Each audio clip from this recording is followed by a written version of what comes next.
പശുവും മാൻകുട്ടിയും. പണ്ട് പണ്ട് ഗ്രാമത്തിൽ അപ്പു എന്നൊരു കുട്ടിയുണ്ടായിരുന്നു.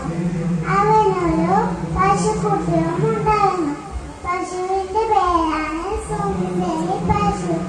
അപ്പു എന്നും രാവിലെ സുന്ദരിയും കുട്ടി പുല്ല് മേയ്ക്കാൻ പോവായിരുന്നു. ഒരു ദിവസം പുല്ല് മേയ്ക്കുന്നതിടെ ഒരു മാൻകുട്ടിയെ കണ്ടു. പലതവണ കണ്ടപ്പോൾ അവർ ചങ്ങാതിമാരായി.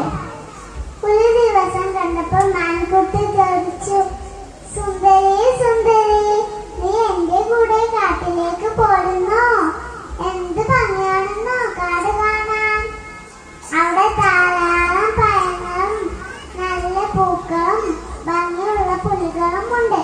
നിനക്ക് വേണ്ടതൊക്കെ തരാം. പല പ്രാവശ്യം വിളിച്ചപ്പോൾ സുന്ദരി മാൻകുട്ടിന്റെ കൂടെ കാട്ടിലേക്ക് പോയി. കാട്ടിലെത്തിയപ്പോൾ സുന്ദരി പറഞ്ഞു, ഹായ് ഹായ്, എന്ത് ഭംഗിയാ കാട് കാണാൻ. എത്ര പൂക്കളാ, എത്ര മരങ്ങളാ, നല്ല ഭംഗിയുള്ള പുലികളും. സുന്ദരി അവിടെ കളിച്ച് രസിച്ച് നിൽക്കുമ്പോഴാണ് പെട്ടെന്നൊരു ശബ്ദം കേട്ടത്. സുന്ദരി പേടിച്ചു പോയി. സുന്ദരി ചോദിച്ചു, മാൻകുട്ടി മാൻകുട്ടി, എന്താണ് ശബ്ദം?